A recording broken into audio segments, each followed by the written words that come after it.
Hello everyone. तो कैसे हैं आप लोग? आई होप आप सभी लोग ठीक होंगे और अपनी अच्छे से पढ़ाई कर रहे होंगे। तो हमने पिछली वीडियो के अंदर देखा था विधि शोणितम अध्याय, जो कि हमारी चरक संहिता के सूत्र स्थान का 24वां चैप्टर है। ठीक है, इसके अंदर हमने पहले वीडियो के अंदर जो रक्त के बारे में जितनी डिटेल थी, तो जो कि इस चैप्टर का इंपॉर्टेंट भी है और इस चैप्टर से इसी से क्वेश्चन बनेंगे। ठीक है, और फिर भी एक छोटा सा टॉपिक बचता है, उसको भी हमें कवर करा देते हैं ताकि अगर इनसे क्वेश्चन बने तो आप कर ले जाओ। ठीक है, वैसे अगर आपके पास टाइम कम है तो आपके लिए एक ही वीडियो इनफ होगी। ठीक है, अगर आपके पास टाइम बचता है तो इसको भी एक बार आप कवर कर सकते हो। देखो, तीन चीज़ आती है, मद, मूर्छा और संन्यास। मद, मूर्छा और संन्यास। अब देखो, ये तीनों जो चीज़ है वो रिलेट कर रहे हैं कहीं ना कहीं रक्त पीत से। क्यों रक्त पीत से रिलेट कर रहे हैं? क्योंकि इसमें हमने एक पॉइंट बात करा था कि आपका जो आयु है वो अच्छी होगी, आपका जो वर्ण है वो अच्छा होगा। कहीं ना कहीं जब वायु को हम रक्त को किससे रिलेट कर रहे थे? प्राण से, ऑक्सीजन से। ठीक है, कि ऑक्सीजन अच्छा है तो आपके कहीं ना कहीं प्राण जो है वो बने रहेंगे। अगर आपके प्राण बने रहेंगे, ठीक है, तो प्राण बने रहेंगे। अगर रक्त अच्छा नहीं है तो प्राण नहीं बनेगा, आप बेहोश हो जाओगे, मूर्छा हो जाएगा। तो इस तरह से कुछ आप यहाँ पर इन्होंने आचार्य चरक ने इसमें टॉपिक की बात करी है, मद, मूर्छा और संन्यास। देखो, तीन चीज़ आती है। मद क्या होता है? जैसे जो दारू पी के लोग हो जाते हैं ना, बिल्कुल नशे में। ठीक है, फिर आती है मूर्छा। मूर्छा मतलब अनकॉन्शियसनेस हो जाना, वो थोड़े समय के लिए होते हैं, फिर उसके बाद कॉन्शियसनेस में आ जाना। फिर होता है संन्यास। संन्यास मतलब बिल्कुल कोमा में पहुंच गया। अब देखो, तीनों ना एक स्टेज है, पहले मद आती है, मूर्छा आता है, संन्यास आता है। ठीक है, मद मतलब नशा होता है, उसके बाद मूर्छा अनकॉन्शियसनेस, फिर उसके बाद संन्यास कोमा। मतलब एक एक तीनों से क्या होती है, जैसे जैसे सिक्वेंसली आती जाती है वो व्याधि मजबूत होती चली जाती है, बलवान होती चली जाती है। ठीक है, तो पहले इन तीनों की हम क्या देखते हैं? संप्राप्ति देखते हैं, निदान। निदान और संप्राप्ति दोनों देखते हैं। देखो, निदानों के सेवन करने से मलिन आहार विहार करने वाले जिस मनुष्य की आत्मा रज और मोह से युक्त हो। देखो, दो चीज़ होती है, ये जो रज और तम है। ठीक है, अगर आप बात करोगे, सॉरी, रज, सत्व, रज और तम, तीन चीज़ होती है, सत्व, रज और तम। जो रज और तम होते हैं, रज और तम होते हैं, ये मानसिक दोष होते हैं। ठीक है, और जो मोह यानी कन्फ्यूजन हो गया, मतलब ऐसे व्यक्ति जो कहीं ना कहीं गंदे आहार विहार सेवन कर रहे हो। ठीक है, गंदे आहार विहार, दारू वगैरह खा रहे हो, पिज्जा मोमोज बर्गर खा रहे हो, अच्छा दिन भर मैथुन कर रहे हो। ठीक है, तो ऐसे मनुष्य की जो आत्मा होगी वो रज और मोह से युक्त होगी। मतलब इनकी जो आत्मा में रज और तम, ये इन दोनों से जुड़ गई होगी, बिल्कुल बिल्कुल सम्मिलीन हो गई होगी, रज और मोह से सम्मिलीन हो गई होगी। और आप जानते हो, जब भी रज और तम होता है ना, आपको कन्फ्यूजन वाली स्टेट अपने आप हो जाती है। ठीक है, अगर किसी व्यक्ति के अंदर मैं यही कह दूँ रज दोष बढ़ा हुआ है, ठीक है, मोह बढ़ा हुआ है, तो वो कैसा हो जाएगा? कहीं ना कहीं कन्फ्यूजन हो जाएगा, कहीं ना कहीं मूर्छित हो जाएगा, कहीं ना कहीं उससे चक्कर वगैरह, ऐसे ही आप रिलेट कर सकते हो। ठीक है, तो मैं फिर से बता रहा हूँ कि आपने निदानों का सेवन किया। निदान क्या है? वही आपके जो गलत आहार विहार है, इनका सेवन कर रहे हो तो आपकी आत्मा के अंदर जो दोष होते हैं, रज हो गया, मोह हो गया, इनसे युक्त हो जाएगी, जिसकी वजह से आपकी बॉडी की जो तीनों दोष है वो प्रकोपित हो जाएंगे। और ये दोष जब प्रकोपित होकर रक्तवाही में संज्ञा वाही स्रोतस में अवरोध उत्पन्न कर देंगे। ध्यान से समझो कहाँ पर, क्योंकि इसमें रक्त दोष की इन्वॉल्वमेंट है, इसलिए भी इसको किसके अंदर रखा गया है? रक्त के अंदर ही, यानी विधि शोणितम अध्याय के अंदर ही पढ़ाया गया है, बताया गया है। और दूसरा आपका संज्ञा का नाश कर देंगे।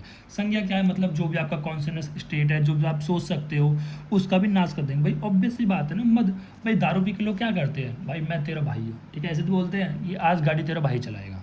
ठीक है, ऐसे कुछ ही बोलने लग जाते हैं कि तुझे क्या लगता है मुझे नशा हो रहा है? अरे तेरे भाई को नशा नहीं हो रहा है, ऐसे बोलते हैं ना, क्योंकि इनका कहीं ना कहीं संज्ञा का नाश हो जाता है, या फिर हम आयुर्वेद में कह सकते हैं इनकी संज्ञा का अवरोध हो जाता है। दो चीज़, पहले दोष निदानों का सेवन करा, उन्होंने दोषों का प्रकोपित कर दिया। दोषों ने क्या करा? जो भी आपके रक्तवाही और संज्ञावाही है, इन दोनों स्रोतों से अवरोध कर दिया।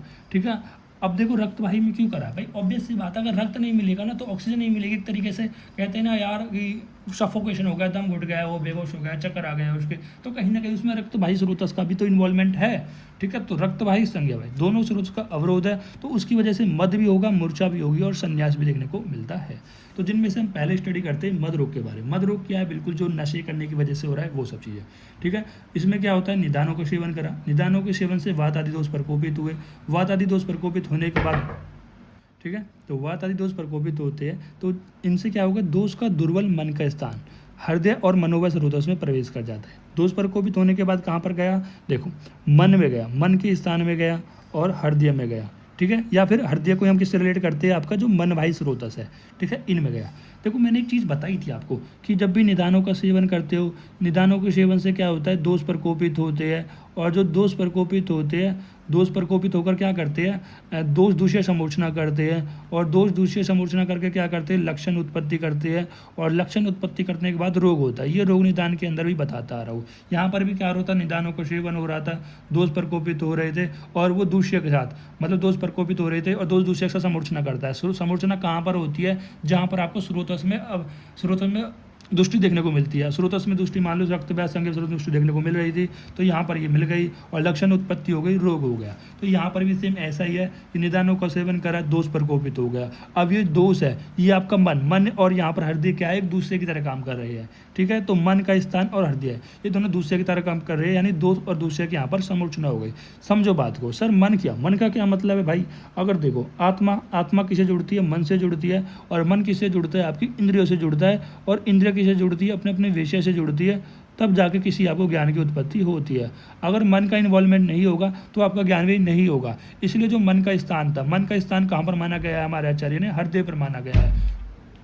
तो वहाँ पर क्या होगा, मनोवश रजस में प्रवेश कर जाएगा। तो जो मनोवश रजस हृदय है, तो इनको क्या करेगा, अवरोध कर देगा। तो जिसकी वजह से आपको मन को सबुद्ध करने की वजह, सबुद्ध कर प्राणियों की संज्ञा का नाश कर देगा, और उसे हम क्या कर देंगे, मद रोकेंगे, ठीक है। संज्ञा नाश मतलब उसकी जो बुद्धि का नाश कर देगा, और जिसकी वजह से वो कुछ भी बोलने लग जाता है। अब देखो यहाँ पर एक वातिक मद आता है, पैतिक मद आता है, कफज मद आता है, सन्निपातज मद आता है। वातिक मद के क्या लक्षण होते हैं, एक एक कर अस्पष्ट, अधिक एवं शीघ्रतापूर्वक वचन बोलता है।